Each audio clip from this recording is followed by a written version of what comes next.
Hello and welcome to another episode of Smart Freight Conversations, where we share interesting and important insights on freight decarbonization and the drive towards a zero emissions logistics industry. My name is Andy Golding. I am the Director of Strategic Services here at Smart Freight Center, or SFC, as you'll hear us call it, and I'll be your host for today. In this episode, we're exploring how global logistics providers are approaching decarbonization across multimodal supply chains, balancing strategy, operations, and customer demand to drive real emissions reductions at scale. Whether you are working across different transport modes or trying to turn sustainability targets into actionable logistics decisions, this conversation is going to give you practical insights and practical perspective on what it actually takes to move from ambition to execution. Joining me for this discussion is Cécile Bray. Cécile is the Global Head of Climate and Environment Programs at GEODIS. Cécile, welcome. Let's dive into today's episode. And maybe to kick us off, can you tell us a bit about yourself, about GEODIS, and your core freight and logistics activities? Thank you, Andy. Thank you for inviting me first. GEODIS is a global logistics service provider with the head office in France, close to Paris. We are a subsidiary of SNCF Group, the railway French company. We are operating in more than 166 countries, a revenue of 10 billion euro in 2025. We have 4 lines of business: freight forwarding, European road network, distribution and express, and contract logistics. And more than 50,000 people working across the globe, mostly in Europe and in Americas.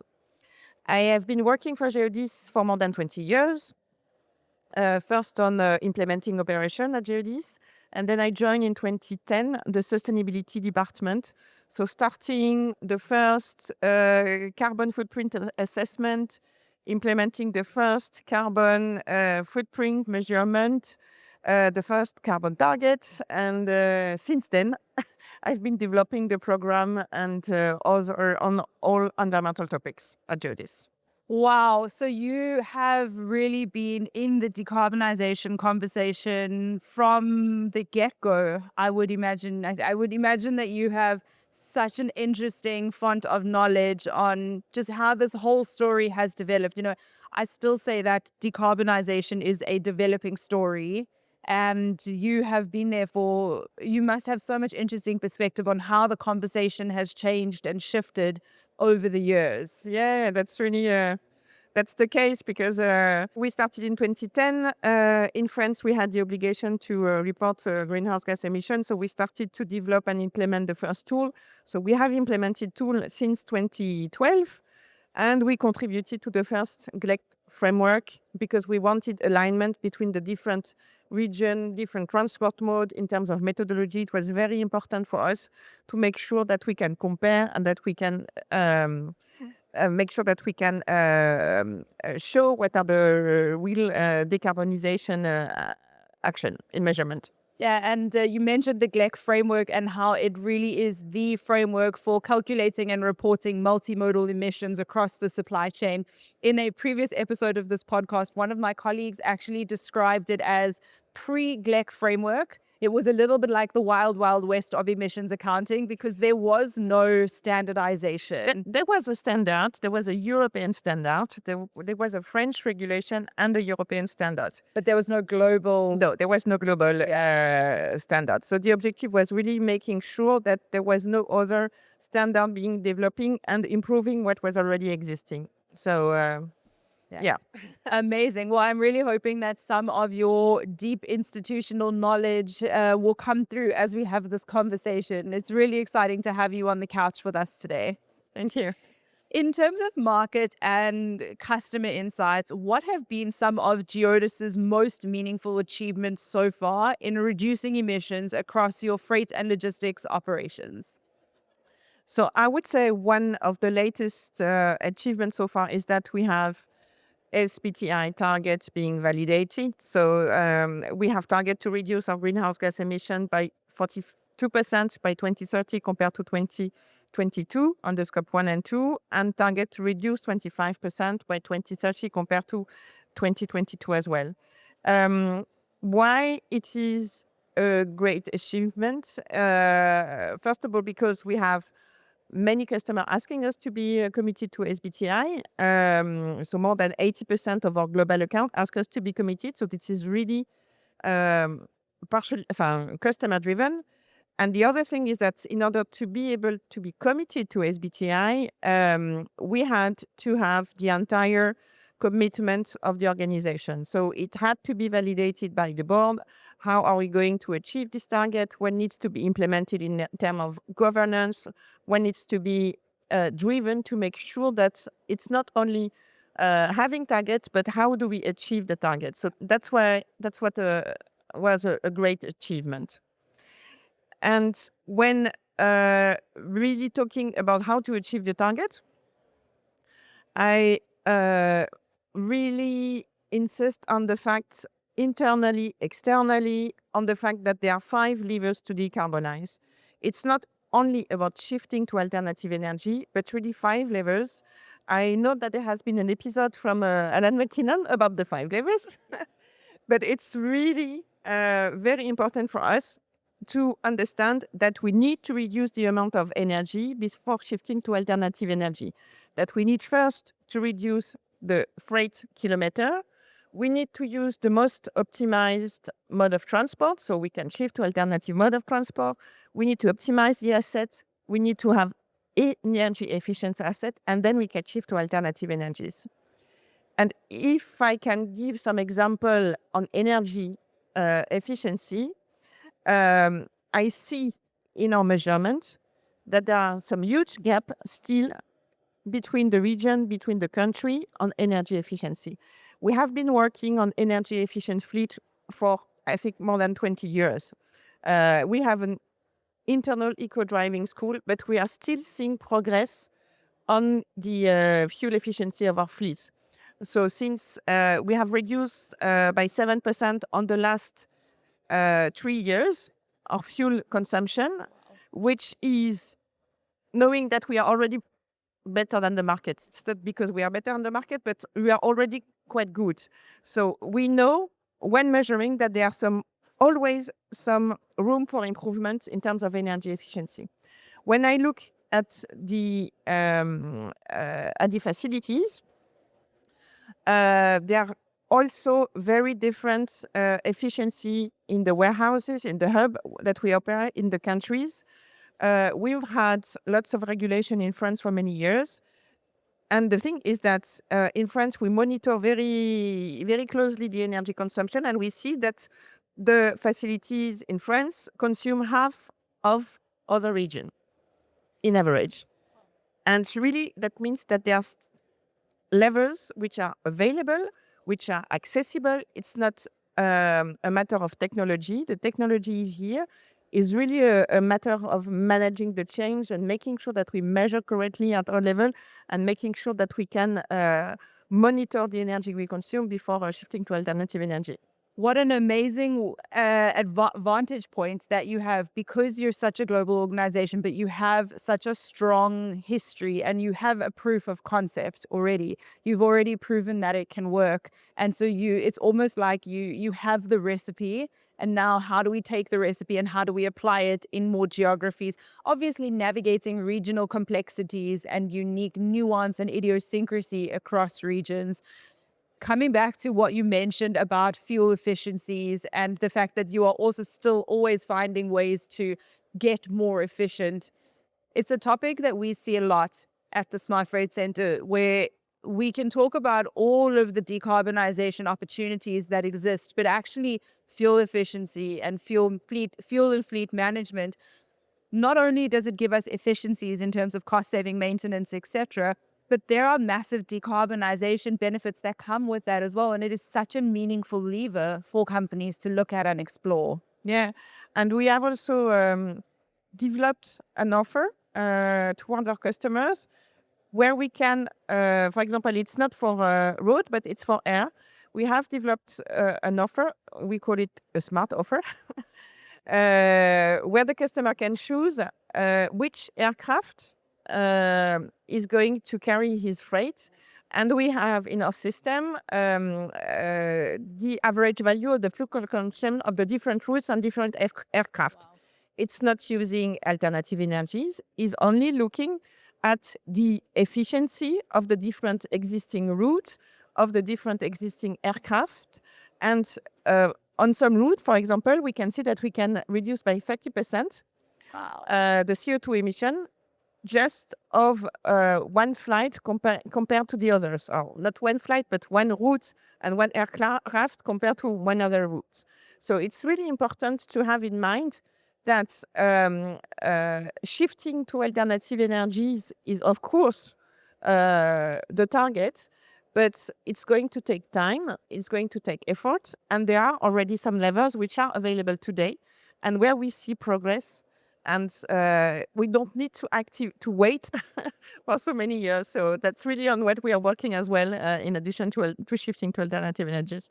What a cool example. And that's just giving people a view of this is what's available and empowering people to make good choices or make better choices. Exactly. Because if we don't give them the information, how are they supposed to know and make these choices? So I really, really love that. Thank you. I think my next question is why? GEODIS has such a strong focus on decarbonization, getting to zero emissions. You have an SBTI target. What's the motivation beyond regulation and compliance? Because you said that in France, there has been regulation requirements for a long time. But beyond that, why push so hard to be a leader in logistics decarbonization? Yeah, I would not say that regulation obliges us to decarbonize. The regulations, whether the regulation in France or the CSRD in Europe, oblige us to be transparent, to communicate about our carbon footprint and to communicate about the action, but it does not oblige us to decarbonize. So it's more the question from the customers asking us to contribute to their decarbonization. We have we have included in our tagline that we should be a provider for a better way to deliver.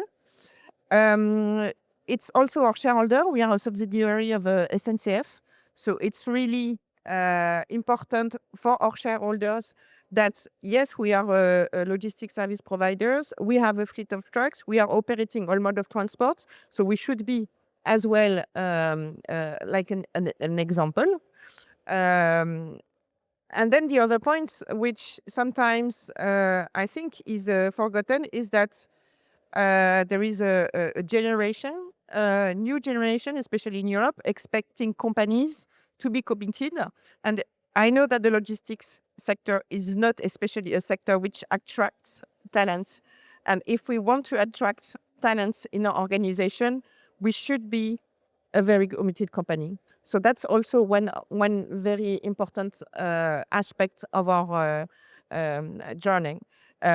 When I talk to the HR people in our organization, they say every time new people arrive at GEODIS, they give the sustainability report, and it's always very important to explain to the new people arriving at GEODIS how committed we are to keep them in our organization and to make sense to what is going to be their contribution to the company.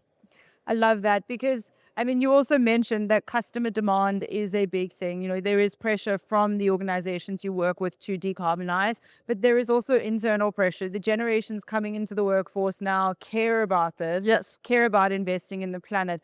But more so, I love that people are getting the sustainability report, and from the moment you step in the door, or possibly even before you step in the door at GEODIS, you're being told this matters to us, because it's so important to make the sustainability and the decarbonization conversation part of the nuts and bolts of the organization, and not just a team that sits over there and does their thing. But we need everyone. We need sales, procurement, marketing, finance. Everybody has to be driving the agenda together. Yeah. Exactly. Yeah. So you've also mentioned that GEODIS works across modes. You're a multimodal organization. You operate across air, ocean, rail, and all the modes.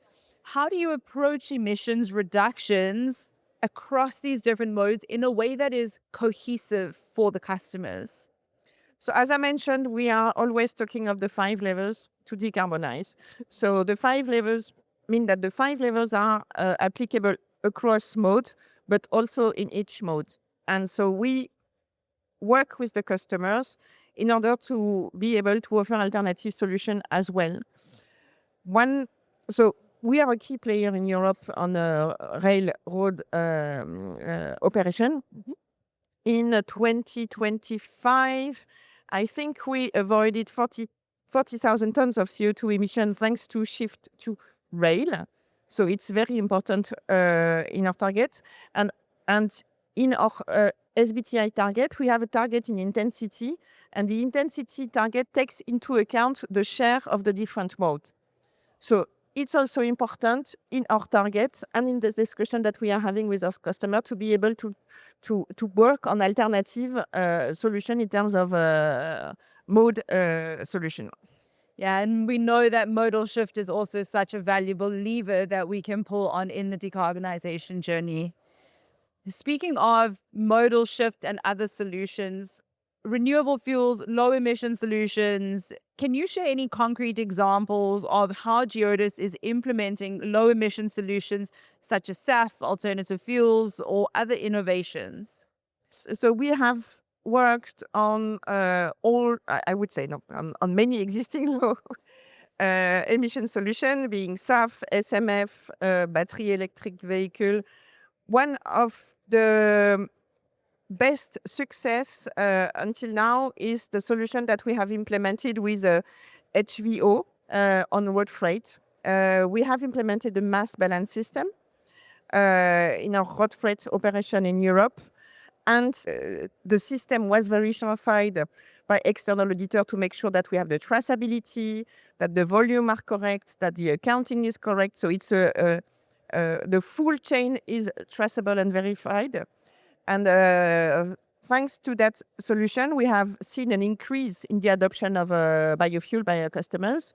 And we could avoid 9,000 tons of CO2 last year, thanks to the use of HVO in the mass balance process. So we are continuing to expand and develop this solution. So that's a key success. When we are talking of what are the barriers, I think that was your question. Yeah, what's getting in the way of these low emission solutions? So when we're wanting to scale renewable fuels and low emission solutions, maybe what are some of the barriers that you run into? Some of the barriers that we see, especially for battery electric vehicles, are really the TCO. And the fact that we still fight with customer, I would say, to be able to implement solution on a long term. Because implementing battery electric vehicle solution, first of all, an electric truck is on average more than twice the price of a diesel truck today. So being able to develop solution with battery electric vehicle needs commitment from the customers as well. So we need to have commitment and collaboration with the customers. We need to have long-term contracts because otherwise the TCO is not going to be there. And we need also a policy framework which is stable. So that we can plan in advance. So the transition is not going to take place in 1 or 2 years. We need to be able to plan. So TCO is a barrier. Sometimes policy is a barrier, sometimes it helps.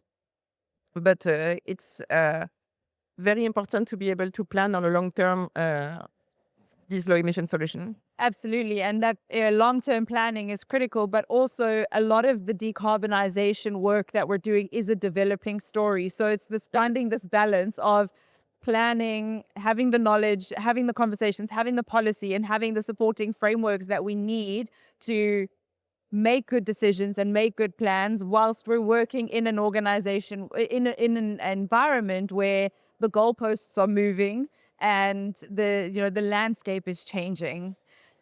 On that subject, one of the last questions that I want to ask you for this episode is coming to the idea of capacity building, social responsibility, and the road ahead. We're asking people to take action. We're asking people to start to do things differently and to actually start thinking about how we move goods differently from first principles. If we don't educate people, it's very hard to expect them to come on board and do the thing because they don't know what they're doing. So maybe you want to share a bit more about training or internal alignment and the work that you do in capacity building. Yeah, we have developed internal training for a few years now. So we have developed. So I don't know whether this is known outside of France, but we have developed a kind of workshop which is called the Climate Fresk. And the Climate Fresk is an exercise, a workshop which lasts 3 hours, where you explain, where you discover it's a collective intelligence, where you understand the reason for the climate change, what are the impact of the climate change, and where you work on what to do to reduce the impact of climate change. So the Climate Fresk is a workshop that we have developed internally. I think that we have more than 1,000 people which have been trained. Amazing. We did the Climate Fresk 2 years ago with the entire top executive committee. It was around 200 people. So we had 200 people on, I don't remember, 15 tables, doing this collective workshop, understanding what are the reasons for climate change and what do we need to do and how do we need to act. So it's something which is very important. And in addition to that, we also have e-learning module that we have developed, which are available in 8 languages. So we have a climate school, which is called Time for Action. And this climate school explain the same, what do we need to do, what are the reasons for climate change, and how can we act in our daily life and in our daily operation. And it is really important for us to make sure that our staff, our people in every region at GEODIS understand why we are doing that. And that we are really, it's the call for action that we are having during this training section. So And that's so important because that is how, again, we make sustainability part of the nuts and bolts of the organization, not just a kind of thing that we add on top. And I love that. That's a really incredible initiative. Thank you for sharing. Okay, Cécile, lightning round, one sentence sum up. If somebody listening to this episode wants to get started on decarbonization, they know that it needs to happen, they know they need to take action, what is the one thing that you would encourage them to do? I don't know if there is one thing. So we always say, you don't manage what you don't measure. So yes, it starts with measuring and really challenging the figures. Not spending too much time because it can take a lot of times. So really measuring and really challenging the figure and really then act, time for action, because there are solutions available today. We do not have to wait to implement reduction action. Solutions are really here. So it's a question of engaging the entire organization to be able to reduce emissions. So solutions are available. So it's really time for action. I love that. I couldn't say it better myself. It's really time for action. Cécile, thank you so much for this episode, for spending time on the couch with me. I've really enjoyed learning about your journey, the work that you're doing, and I think also just hearing the very practical steps that GEODIS is taking. The solutions exist. As you've just said, there is no good reason to wait. There is no need to not. There's no need to not take action. Thank you for sharing some of your story with us. If you'd like to learn more about how you can take action in decarbonization, you can find a lot more information at academy.smartfreightcenter.org, where we offer courses and other free educational resources. Thank you for listening to this episode of Smart Freight Conversations. If you found the episode valuable and if you know of other people in your organization or your network who could benefit from this listen, please consider sharing the episode. Until next time, we look forward to continuing to drive progress towards zero emissions logistics. Thank you for listening.